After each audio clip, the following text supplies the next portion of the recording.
Well, let's now look at refugee policy. So we shall try to focus on the key debates and challenges to refugee integration in Australia. So when we speak about refugee policy, really, we are thinking of laws, regulations, and practices concerning the protection of individuals fleeing violence or persecution. So this gets to determine who receives protection, how they are treated, but also their opportunities for integration. And that's why I want you to focus on the integration of refugees in the Australian context in this final workbook.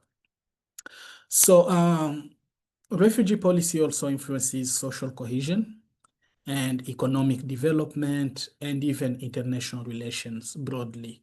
We are looked at in a certain way internationally based on the number of refugees we accept to receive every year, and countries which can't receive refugees at all might be looked at in a certain way in the international hierarchy and in the international society in general.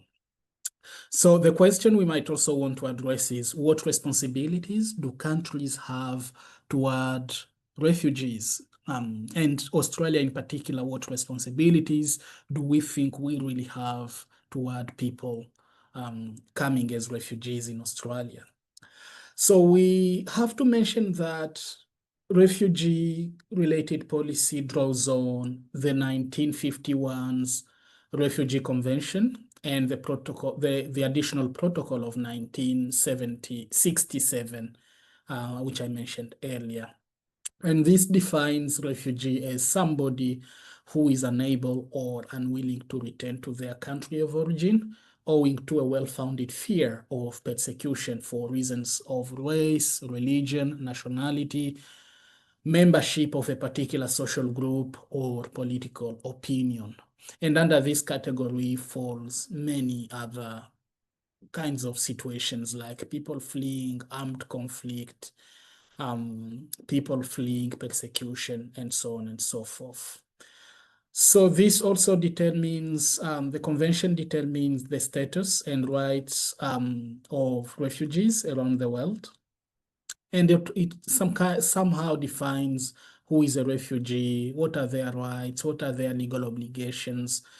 It also coins what is known as the non-refoulement and other rights of refugees. Non-refoulement just means countries are not allowed to actually tell refugees they are not welcome to, or people seeking asylum, telling them to return where they are coming from. So, and again, a few other principles or a few other statements you'll find in the Refugee Convention is that it does not distinguish people based on mode of arrival. Doesn't matter whether you arrived by boat or plane or car. And I think you might want to watch one of the comedy skit which we have for this week, and it kind of illustrates this in a clear way. Safeguards against expulsion of refugees and sets up some minimum standard of treatment of people who are refugees. The other question here is how effective does Australian law uphold these principles of the Refugee Convention? So in the Australian context, actually, you might find when we speak about refugees and the types of visas they are eligible to, you might find the word humanitarian program being very much used.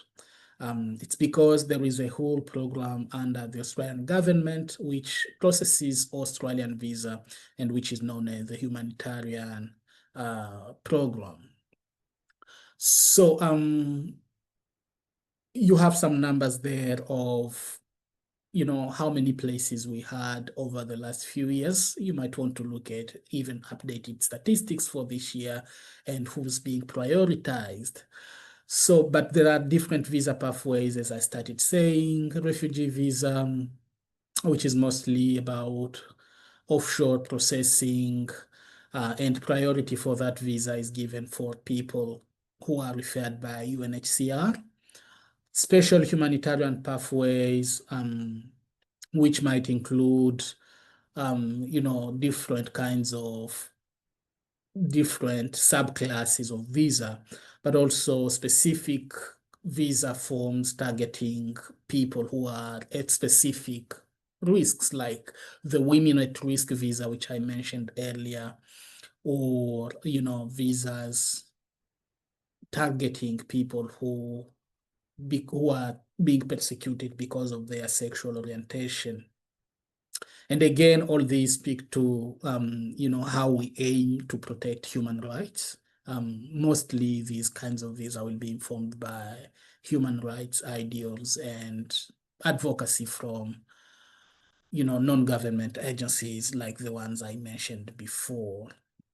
So you might see also the word protection being employed, um, for people who are already in Australia and who wish to apply for a refugee visa because maybe they have a well-grounded fear of returning back to their country.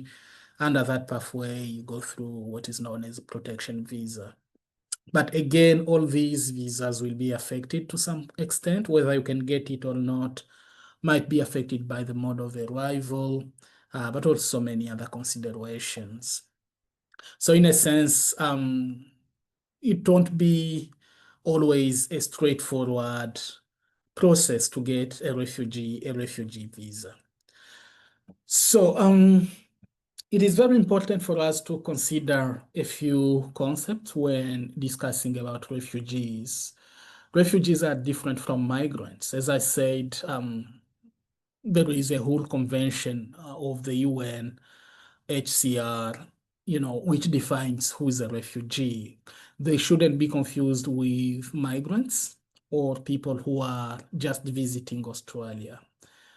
People who come as refugees are, um, refugee is in itself a legal status which you get after you have been recognized as such.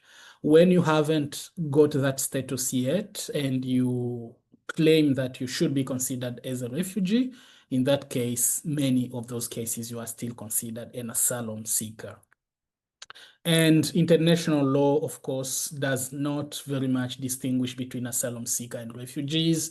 But academically, we now very much use the word refugee background people to include all these people, and including even children who are born of refugee parents and whom, to some extent, can still be experiencing intergenerational disadvantage just based on that background. In a sense, it's also a highly politicized area of policy debates. There are moral and ethics concerns around some of the hottest topics around refugees, issues, for example, around the immigration detention, which I started speaking about early on, and even what are the Australia's government international obligations and whose responsibility is it to protect refugees. All those are hot topics when it comes to refugees and how politicized it can be as a social policy topic.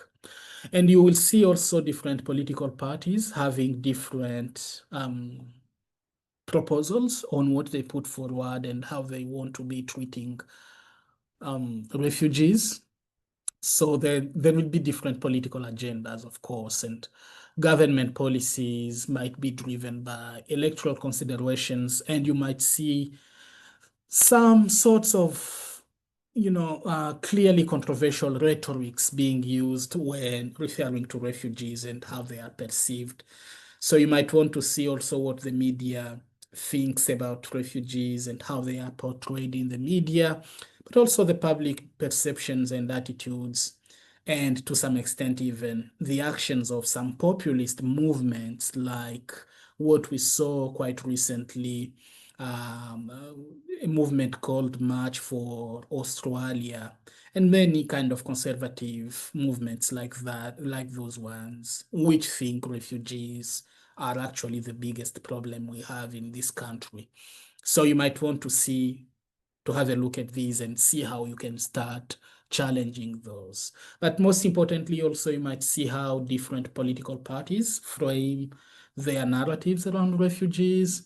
You will see clearly the LNP using a different language from the one of the Greens or even the Australian Democrats, which we are considering in our assessment.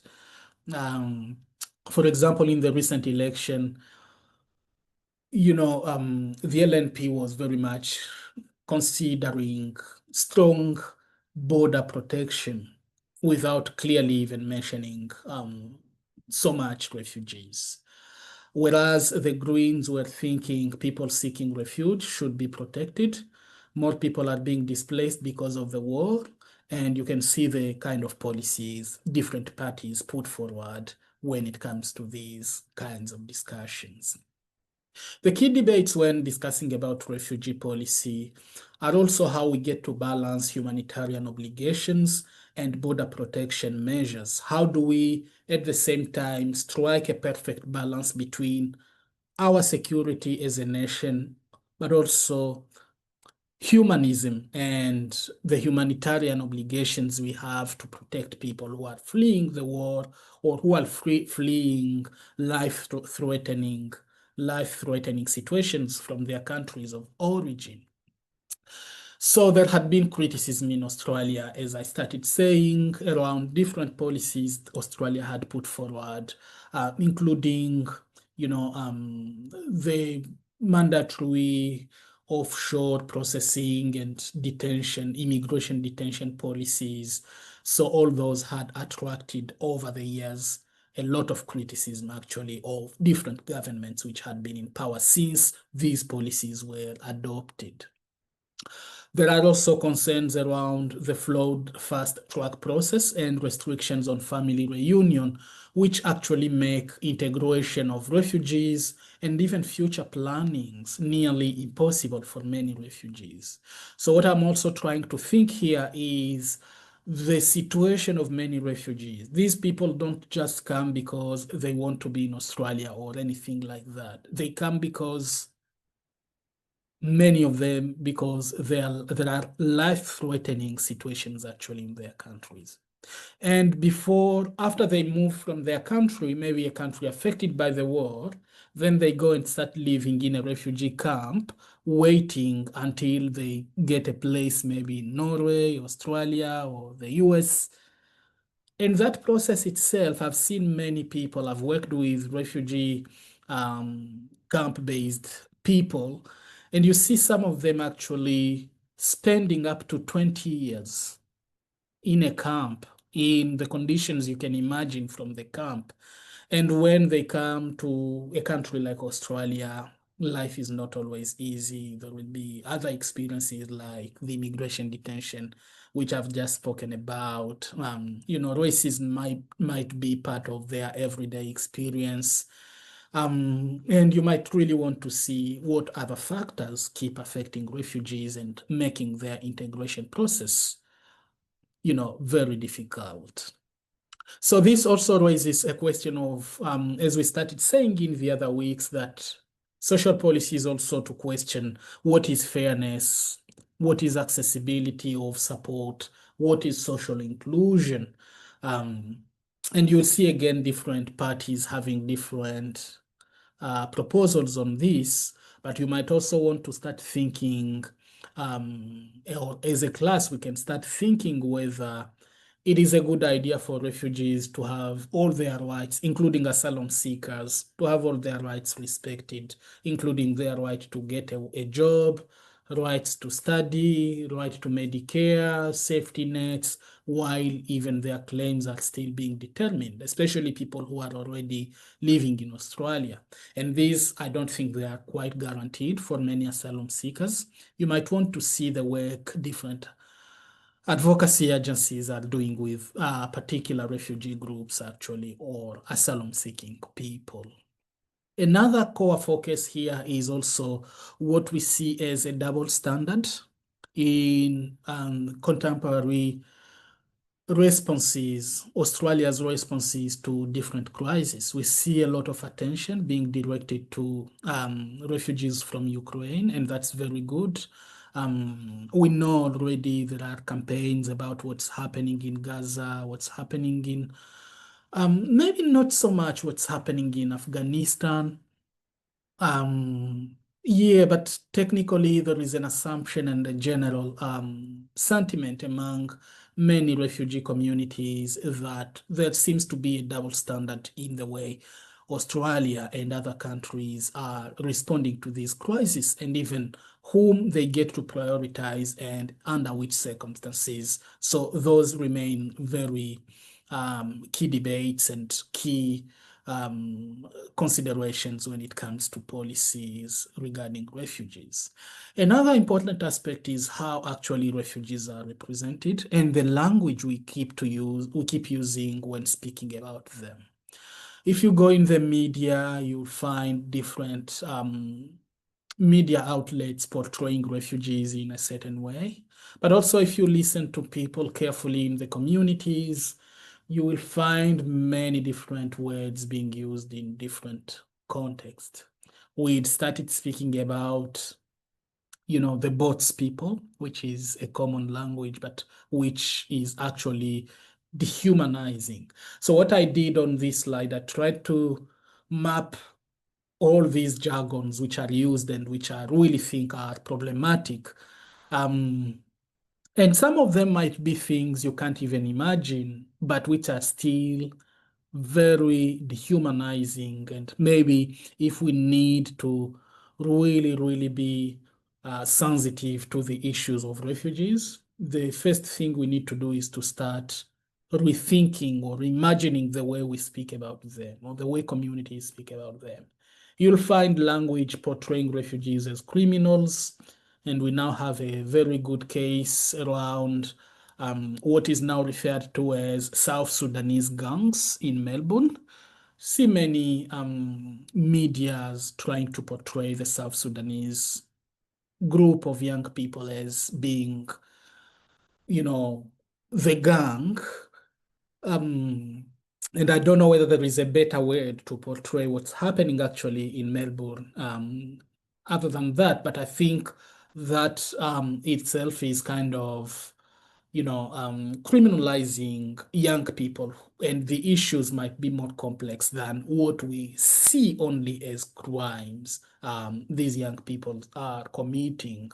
Lawbreakers, queue skippers. We spoke about boats people.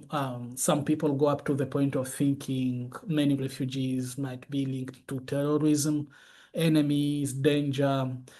There is a word I wanted to include here actually, which is very often used in Europe, where people keep referring to what they know as a refugee crisis. And all these words really, really need to be challenged, not only in everyday discourse, but even when we write policies in this specific area and when we get to work with these different communities. So these narratives need counter narratives. They need to be challenged. And you might want to start thinking about the role you can play as a student and practitioner in advocating for refugees and in challenging these dominant narratives, which are problematic in many ways.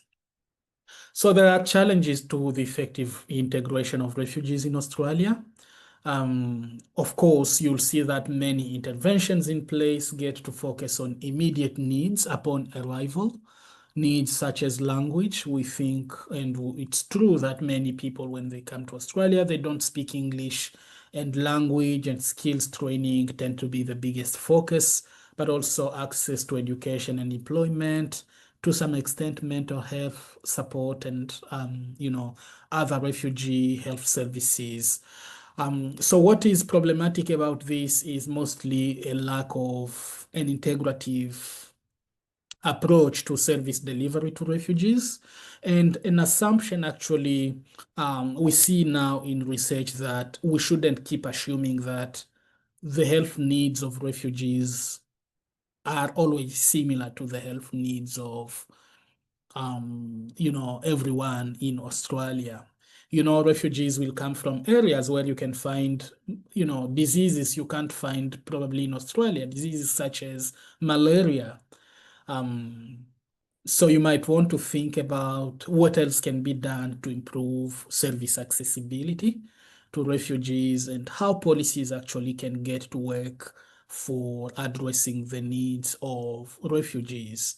But also part of it is how can we start making refugee background people really speak out about their problems so that services get to recognize them and start addressing them. So I wanted to conclude this aspect with the work of the Refugee Council of Australia, which I spoke about again early on. But I think it's such an important advocacy agency. It's the biggest, probably the biggest peak body of advocacy, advocating for refugees in Australia. So they have their headquarters in Sydney. And just to illustrate, I put this submission they made to the government asking a few questions and considerations. And you might really want to look at that and find out more about the work, the Refugee Council of Australia, and other agencies such as international, you know, the UNHCR and other agencies such as the ones we mentioned early on in the lecture. What kind of work do they do with refugees? How can you start engaging? How can you be connected? And what else can be done to improve our engagements with refugee communities? So let me end it by here. You should now be able to identify the factors that impact Australia's immigration and population policy. Should be able to explain how race, age, gender, and other identity markers have historically shaped Australia's immigration and population policy. And you should be able to identify the key debates and challenges to resettlement and integration of refugees in Australia. Thank you very much. Bye-bye.